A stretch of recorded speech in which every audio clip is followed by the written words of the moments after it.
Assalamualaikum warahmatullahi wabarakatuh.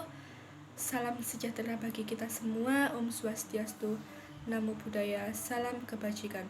Perkenalkan, nama saya Ambar Dwi Prastio. Saya dari Prodi Manajemen semester 2. Di sini saya akan mempresentasikan hasil dari tugas kewirausahaan yang berjudul Strategi Memilih dan Memilah Bentuk Perusahaan.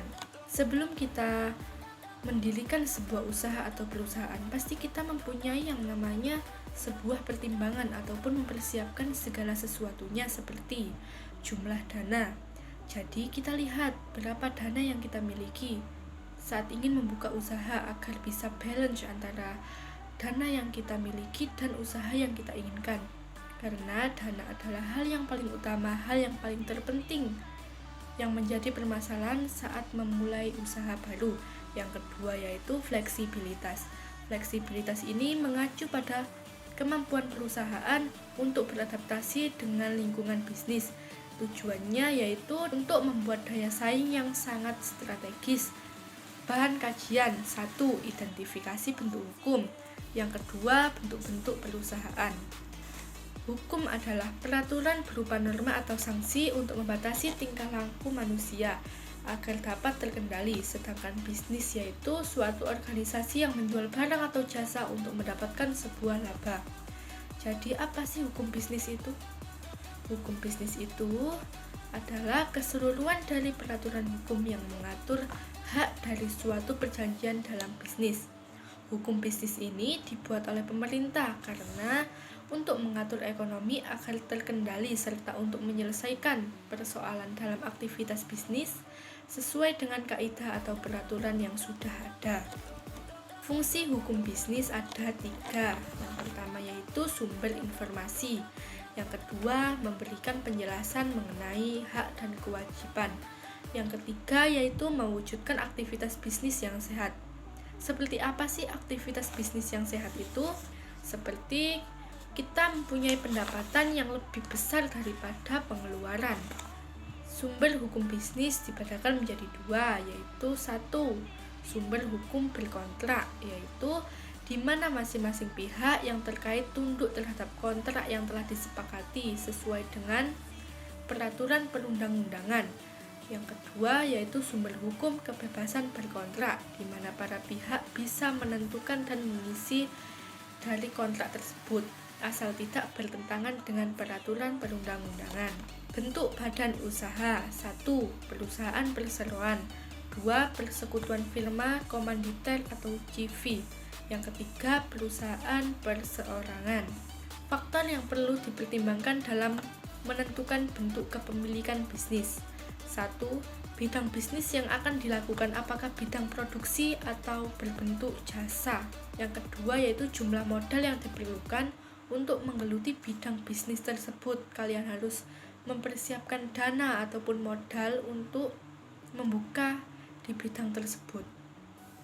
Yang ketiga, pihak-pihak yang mungkin terlibat dalam kegiatan bisnis tersebut. Yang keempat, tempat kegiatan bisnis, apakah memerlukan biaya atau tidak. Yang kelima, kemungkinan layak tidaknya bisnis yang dilakukan dari segi konsumen. Yang keenam, besar resikonya yang ditanggung dan siapa yang bertanggung jawab atas resiko tersebut. Yang ketujuh, lingkungan bisnis yang mendukung atau tidak. Perusahaan perseroan adalah badan usaha yang didirikan dan dimiliki oleh perseroan dan bukan termasuk badan hukum. Badan usaha ini paling mudah diorganisir dan dijalankan karena wewenang pengolahannya dipegang oleh satu orang atau pemilik tunggal, sehingga keputusan dapat dibuat dengan cepat. Keuntungan dari perusahaan perseroan adalah semua keuntungan diterima pemilik, organisasi yang mudah, dan pajak yang lebih rendah. Kerugiannya, pemilik tunggal menanggung seluruh kerugian. Kewajiban yang tidak terbatas dan dana yang sangat terbatas. Persekutuan firma adalah suatu bentuk persekutuan antara 2 orang atau lebih untuk menjalankan badan usaha, di mana satu sama yang digunakan bersama. Setiap anggota firma memiliki perwakilan atau keagenan secara bersama. Kepemilikan firma bersifat kepentingan bersama. Kegiatan yang dilakukan usaha firma adalah meliputi usaha berskala kecil maupun berskala besar. Dalam pendiriannya, anggota firma akan menyerahkan kekayaan pribadi sesuai ketentuan yang ada di dalam akte perusahaan. Jika firma mengalami kerugian atau bangkrut, maka setiap anggota harus ikut bertanggung jawab. Keuntungannya yaitu lebih mudah memperoleh kredit, jumlah modalnya relatif besar, sedangkan kerugiannya adalah tanggung jawab pemilik tidak terbatas dan adanya perbedaan pendapat. Persekutuan komanditer adalah suatu bentuk badan usaha berupa persekutuan yang didirikan oleh 2 orang atau lebih, di mana sebagian para anggotanya memiliki tanggung jawab yang terbatas. CV biasanya didirikan dengan akte dan harus didaftarkan. Namun, persekutuan ini bukan termasuk badan hukum. Setiap seorang sekutu komanditer memiliki status hukum yang sama dengan seorang yang meminjamkan ataupun memberikan modal pada suatu perusahaan agar mampu memberikan hasil keuntungan dari modal yang sudah disetorkan atau dipinjamkan. Keanggotaan dalam CV. Dalam CV terdapat anggota sekutu partner, yaitu sekutu pimpinan atau general partner, anggota yang aktif dan duduk sebagai pengurus. Modal yang disetorkan lebih besar dari anggota lain.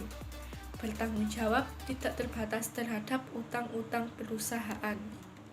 Keuntungannya yaitu mudah proses pendiriannya dan kebutuhan modal dapat dipenuhi. Sedangkan kerugiannya yaitu tanggung jawab para sekutu sangatlah terbatas dan sulit untuk menarik modal. Perseorangan terbatas adalah suatu badan hukum untuk menjalankan usaha yang dimiliki modal terdiri dari saham yang pemiliknya memiliki bagian sebanyak saham yang dimilikinya. Perubahan kepemilikan perusahaan bisa dilakukan tanpa perlu membubarkan perusahaan. Perseorangan terbatas merupakan badan usaha dan besarnya modal perseorangan tercantum dalam anggaran dasar. Kekayaan perusahaan terpisah dari kekayaan pemilik perusahaan, sehingga memiliki harta kekayaan sendiri setiap orangnya. Macam-macam PT. PT tertutup, saham dimiliki oleh luang tertentu, keluarga, saudara, ataupun sahabat, dan tidak diperjualbelikan. Yang kedua, PT terbuka, saham dapat diperjualbelikan di pasar terbuka. Yang ketiga yaitu PT kosong, PT yang sudah tidak menjalankan usaha dan tinggal nama saja. Kelebihannya yaitu kelangsungan hidup perusahaan terjamin dan struktur organisasi lebih solid. Sedangkan kekurangannya yaitu pajak yang dibayar sangat besar dan rahasia perusahaan tidak terjamin. Sekian presentasi saya. Bila ada salah kata atau penjelasan yang sulit dimengerti, mohon dimaafkan. Wassalamualaikum warahmatullahi wabarakatuh.